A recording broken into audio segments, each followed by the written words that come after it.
আসসালামু আলাইকুম ওরহমতুল্লাহি ওবারাকাতু। আলহামদুলিল্লাহ, অশুক্রুলিল্লাহ, ওসানাউলিল্লাহি তাবারক তাআলা। প্রশংসা সেই মহান আল্লাহ পাক সুবহানাহু ওয়া তাআলার, যিনি প্রশংসার দাবি রাখেন। আলহামদুলিল্লাহ। দরুদ পাঠ করছি বিশ্বনবীর উপর, আল্লাহুম্মা সাল্লি আলাই, আল্লাহুম্মা বারিক আলাই। দূর এবং কাছ থেকে যে যেখান থেকেই আমাদের সাথে সম্পৃক্ত আছেন, আল্লাহ পাক সুবহানাহু ওয়া তাআলা সকলকে যাজায় খায়ের দান করুন, আল্লাহুম্মা আমিন। প্রিয় ভাইয়েরা আমার, একটি বার আপনি কি ভেবে দেখেছেন, চিন্তা করেছেন, যে দায়িত্ব আল্লাহ সুবহানাহু ওয়া তাআলা আপনার উপর দিলেন বা যে দায়িত্ব আপনি নিয়ে নিলেন, সে দায়িত্বের কতটুকু যথাযথ আপনি মূল্যায়ন করলেন? কখনো তো আপনি ভেবে দেখেন নাই। দায়িত্ব নিয়ে নিয়েছেন, শেষ।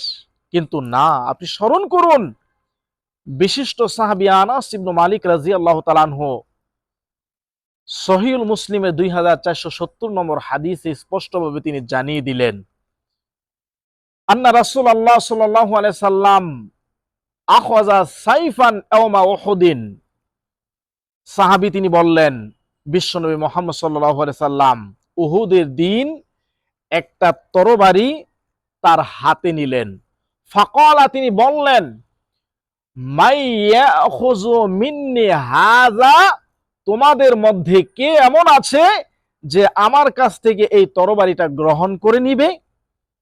ফাবাসাতু আইদিয়াহুম কুল্লু ইনসান। আল্লাহর নবী সাল্লাল্লাহু আলাইহি সাল্লামের সামনে যতগুলো সাহাবা ছিল, প্রত্যেকেই তাদের হাতকে আল্লাহ নবীর দিকে এভাবে বেড়ে দিলেন।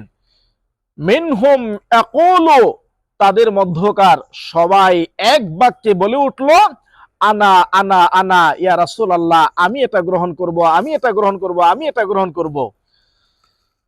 ফাকালা, আল্লাহ নবী তিনি বললেন, মাইয়াখুযু বিহাক্কিহি, তোমাদের মধ্যে কেমন আছো যে এই তরবারির যে একটা হক আছে, যেটা আদায় করতে হয়, কে এই হক আদায় করার জন্য তরবারি গ্রহণ করবে? ফাআহজামাল কওম, প্রত্যেকটা সাহাবী তারা থমকে গেল, আশ্চর্য হয়ে গেল, বলে কি?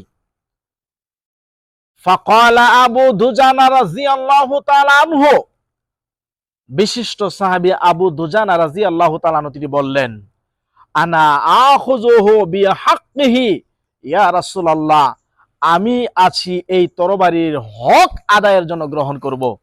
সুবহানাল্লাহ। ফাআখাযাহু, আল্লাহ নবীর কাছ থেকে আবু দুজানা রাদিয়াল্লাহু তাআলা আনহু ওই তরবারিটি গ্রহণ করে নিলেন। ফালাকা বিহি হামাল মুশরিকিন, আল্লাহ নবী সাল্লাল্লাহু আলাইহি সাল্লাম এর বিশিষ্ট সাহাবী আবু দুজানা রাদিয়াল্লাহু তাআলা আনহু সেই তরবারি দিয়ে মুশরিকদেরকে শিরচ্ছেদ করে দিলেন। সুবহানাল্লাহ। তাহলে আজকে আমরা দেশের শাসক হতে চাই, আজকে আমরা জেলা প্রশাসক হতে চাই, আজকে আমরা উপজেলা নির্বাহী অফিসার হতে চাই, আজকে আমরা স্কুল কমিটির সভাপতি হতে চাই, আজকে আমরা মসজিদ মাদ্রাসার সভাপতি, সেক্রেটারি, ক্যাশিয়ার হতে চাই। কিন্তু কেউ কখনো আমরা ভাবি না যে দায়িত্ব আমি নিচ্ছি বা যে দায়িত্ব আমার উপরে অর্পিত হচ্ছে, এই দায়িত্বের কতটুকু ভার আমি হক আদায় করতে পারলাম। আশ্চর্য, মানুষ আজকে দায়িত্ব নেওয়ার জন্য পাগল হয়ে গেছে। মানুষ এই দায়িত্ব নেওয়ার জন্য আজকে মানুষকে খুন করে নিচ্ছে। মানুষের দায়িত্ব নেওয়ার জন্য আজকে মানুষের ধন সম্পদকে লুটতরাজ করে নিচ্ছে, যেটা মানুষের জন্য কাম্য নয়। একটিবার স্মরণ করুন এই হাদিসটি, যে আপনার উপর যে দায়িত্ব আল্লাহ তাআলা দিয়েছেন, ওই দায়িত্বকে আপনি যথাযথ মূল্যায়ন করতে হবে। যদি মূল্যায়ন না করতে পারেন, দায়িত্ব নেওয়ার প্রয়োজন নেই। যদি মনে করেন আমি দায়িত্বের মূল্যায়ন করতে পারবো, তাহলে আপনি নেন। নচেত এই দায়িত্বের জন্য কাল কিয়ামতের ময়দানে আল্লাহ পাক সুবহানাহু ওয়া তাআলা আপনাকে জিজ্ঞাসা করবেন। আর আল্লাহ সুবহানাহু ওয়া তাআলার সামনে যদি আপনি জিজ্ঞাসার উত্তর যথাযথভাবে না দিতে পারেন, তাহলে আপনার জায়গা কোথায় হবে সেটা আপনার চিন্তার বিষয়। আল্লাহ পাক সুবহানাহু ওয়া তাআলা আপনাকে, আমাকে, সকলকেই দায়িত্ব নেওয়ার ব্যাপারে সম্মতি দান করুন। সবাই বলে আল্লাহুম্মা আমিন। আসসালামু আলাইকুম ওয়া রাহমাতুল্লাহি ওয়া বারাকাতুহু।